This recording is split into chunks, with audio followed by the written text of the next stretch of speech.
மற்ற கடவுள்களைப் போல வெறும் ஆன்மீகமாக ராமரை அணுக முடியவில்லை. ஏன் அப்படின்னா பாஜக ராமரை அந்த அளவிற்கு கடந்த காலத்தில் நிகழ்காலத்தில் பயன்படுத்தி இருக்கிறது. ராமாயணம் ராமர் அப்படின்னா உங்களுக்கு என்ன ஞாபகத்துக்கு வரும்? 90களுக்கு முன்னாடி அது ரொம்ப சிம்பிளா அனுமர் ஞாபகத்துக்கு வருவார், சீதை ஞாபகத்துக்கு வருவார், லட்சுமணன் ஞாபகத்துக்கு வருவார், என்னை போன்றவர்களுக்கு சம்புகன் ஞாபகத்துக்கு வருவார். இப்படி பல தரப்பட்ட விஷயங்கள் ஞாபகத்துக்கு வரும். ஆனால் 90களுக்கு பிறகு ராமர்னு சொன்னா காவி கலரு, இந்தியா முழுக்க பாஜக ராமரின் பெயரால் நடத்திய வன்முறை வெறியாட்டங்கள், ராமரின் பெயரால் இந்தியாவில் நடத்திய கலவரங்கள், பாஜக ராமரை முன்னிறுத்தி எல்லாமே உச்சநீதிமன்ற தீர்ப்புக்கு பிறகுதானே நடந்திருக்குது. எல்லாமே உச்சநீதிமன்றத்துல தீர்ப்பு. அதன் பிறகு இப்ப ஒரு சிறுபான்மையினரை போய் நீ ஜெய் ஸ்ரீராம் சொல்லுன்னு அடிக்கல, உத்தரப்பிரதேசத்துல அடிக்கல, மத்திய பிரதேசத்துல அடிக்கல.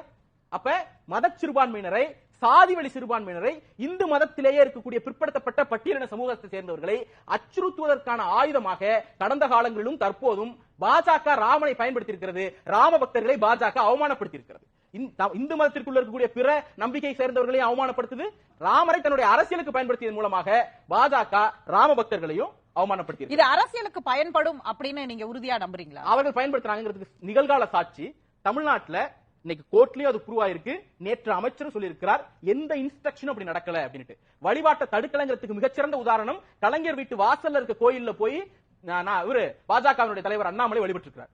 அதுவே பெஸ்ட் எக்ஸாம்பிள். எந்த விதமான தடையும் எங்கேயும் நிகழ்த்தப்படல அப்படிங்கிறதுக்கு. இத இவங்க தமிழ்நாட்டில் மட்டும் பண்ணல. ஒரு சமூக பதட்டத்தை ஏற்படுத்துறதுக்கான முயற்சியை தமிழ்நாட்டில் மட்டும் பண்ணல. வெஸ்ட் பெங்கால்ல போய் போன ஆண்டு போட்ட இபி சர்க்குலர், அதாவது மெயின்டெனன்ஸ்க்காக சில பகுதிகளில் ஷட் டவுன் பண்ணுங்கிற சர்க்குலரை எங்கெல்லாம் ராம பூஜை நடக்குதோ அங்கெல்லாம் கரண்ட் கட் பண்ணிட்டாங்க அப்படின்னு ஐடி செல்லுடைய பாஜக ஐடி செல்லுடைய தலைவர் வதந்தி பரப்புகிறார். அது அந்த மாநிலத்தில் எதிரொலிக்குது. இதே மாதிரி எங்கெல்லாம் எதிர்க்கட்சிகள் ஆளுகிறார்களோ அங்கெல்லாம் அரசியல் பண்றாங்க. இன்னைக்கு அவங்களுக்கு ஒரு ஆஸ்பீசியஸ் டே தானே மேடம். இதுவரைக்கும் 2000-3000 ஆண்டுகளில் இல்லாத நாள், வரலாற்றில் பொன்னாள் அப்படின்லாம் சொல்றாங்கல்ல. அந்த பொன்னாளை கொண்டாடுவதை விட எதிர்க்கட்சிகளை விமர்சிப்பதில் தான் அவர்கள் குறியா இருந்திருக்கிறாங்க. நிர்மலா சீதாராமன் அவர்கள் ஒரு ட்வீட் போடுறாங்க மேடம். தமிழ்நாட்டில் இந்த மாதிரி மத வழிபாட்டுக்கு, ராம வழிபாட்டுக்கு தடை இருக்கு அப்படின்னு ஒரு ட்வீட் போடுறாங்க. அது தமிழ்ல போடுறாங்க. அடுத்த ஒரு 3-4 நிமிஷத்துல ஹிந்தியில போடுறாங்க. உங்களுடைய இன்டென்ஷன் என்ன? நீதி கேட்கிறதா, இல்லை தமிழ்நாட்டு அரசு இந்துக்களுக்கு எதிரான அரசு, தமிழ்நாடு இந்துக்களுக்கு எதிரானது அப்படிங்கறதை ஹிந்தி பேசக்கூடிய மாநிலங்கள்ல பரப்பி அரசியல் ஆதாயம் தேடுவதா?